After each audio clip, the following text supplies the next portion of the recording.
All right, in this video, we're going to learn an over-the-head left-handed spin. Now, we should only be attempting this once we have total control of most of the movements that are happening in front of us, to the side of us, in a normal plane of rotation, right? So we should be extremely comfortable with our single spins, our continuous spins, our boxes.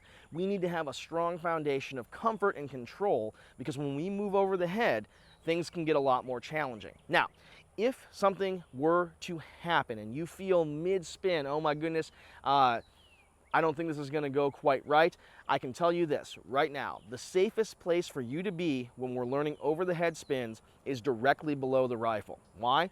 Because the contact point between the rifle and your body is about this big, and it's occurring on the flat side of the rifle. If we try to run away, if we try to back out, if we're doing an over-the-head spin and something goes weird, and I try to back away from it, I am now in line with the barrel, or I'm in line with the butt plate, and that's a place that we just don't want to be.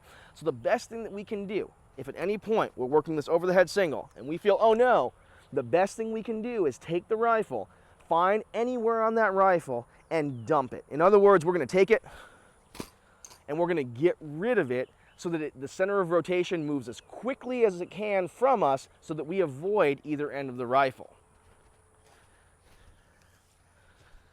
Again, let's watch that in practice. If I'm going to do an over-the-head spin and I feel like, oh my goodness, something weird is happening, oh no, I'm going to take it, I'm going to dump the rifle. I'm going to get my hands on it, I'm going to push, and I'm going to move it as quickly as I can away from me, so that I'm keeping my head protected from the exterior of the rifle.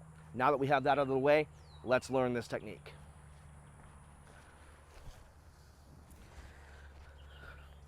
Over-the-head single is very much like a single in front of us, with a couple of exceptions. The first being the balance point. When we do a single in front of us, our balance point is at that balance point too, because gravity needs to take the rifle all the way around. Well, when we move to that over-the-head plane, the gravity is now affecting the entire rifle, and the rotation is going this way, so the gravity is pushing down.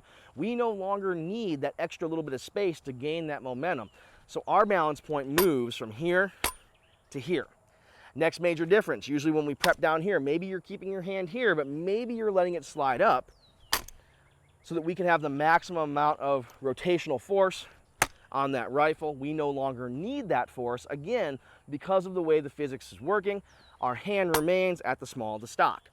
What doesn't change is that we want to make sure the rifle is perfectly flat to the plane that we are spinning in. In other words, we wouldn't want to do a single spin and have the rifle bent here. That would put us pretty much in danger of being hit here. Same thing when we go over the head. We need to make sure that the plane that we're sitting on is perfectly level. So let's talk about the prep into this movement. From port arms, we're going to rotate the rifle over the head. And when I do this, my hand is going to change from the front of the rifle to the inside, now the underside of that rifle.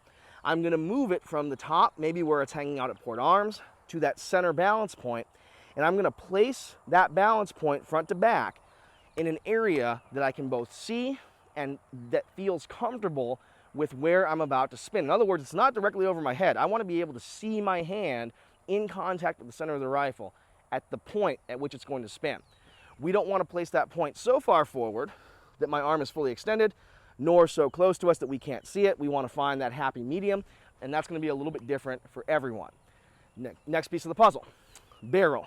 Going to be perfectly parallel. We can't let it sink down, and we can't let it point up. We got to find that place where, when we place the rifle up here, if we were to push, and we can do this with our back hand, push in the line of motion, the rifle would stay pretty well flat all the way through.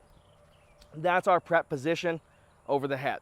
The next thing we're going to learn is exactly what I just showed you, which is how much push to use as we come through to give the rifle its spin. Now, a couple of important things. One, this motion is like throwing a paper airplane, but we're kind of throwing it around the curve. In other words, we're not pushing it, we're not punching it, we're very smoothly following through. Imagine what would happen if you had a paper airplane and you just went, hit the air and drop down. We want to float that airplane nice and smooth as far as we can possibly take it. The next important piece is that we're not throwing that airplane down, and we're not throwing that airplane up. We're throwing it perfectly around in a circle, the same circle that the rifle's about to rotate in. So we find our prep position. We use that slight pushing motion. And notice that naturally my forearm rotates, then my elbow opens up. That's what we want to have happen. So practice that a couple of times. We push, and that follow-through motion is nice and smooth. Notice that if I push down, my arm follows. If I push up, my hand disappears. Neither of those obviously are ideal. Next piece of the puzzle is how do we do the actual spin? All we're going to add to that pushing motion, the pushing motion is just enough to take that rifle and give it that momentum so it naturally comes around, points barrel to the front again. All we're going to do is give our arm about a 2-inch lift. And again, this is why we don't want to be so high that I have nowhere to go. We want to be nice and comfortable. We want to give it a 2-inch lift, which is going to give the rifle just enough time to perform probably, realistically, about a half to 3/4 of a rotation before it lands back in our hand. When we do this, we push, come up, and we're looking to find that exact same point. Now, the question becomes, what happens if I push and I only go halfway around? That's fine to start off with. If you can get comfortable with that and get really, really comfortable with the idea of the rifle staying in plain view, and all we get is that little tiny half rotation, quarter rotation, we can build on that and we can continue to grow by adding just a little bit more speed and a little bit more wrist involvement, a little bit more pop to give it just that slight bit more rotation and a little bit more time to make it all the way around.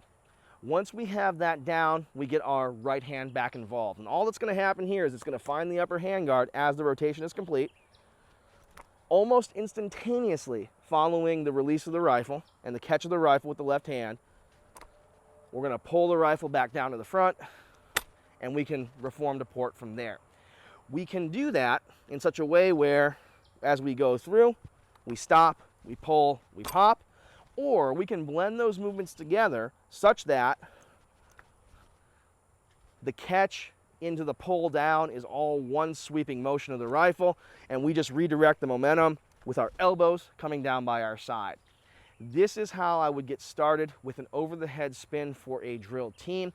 This is one of those that if you have more advanced team members, you can learn to do this very, very well. It's much more difficult looking than it probably is in real life, but again, the most important piece is safety, and we want to make sure we are firmly in command and control when we go to fire off that over-the-head single. So be safe, get to work, and again, work within your skill level.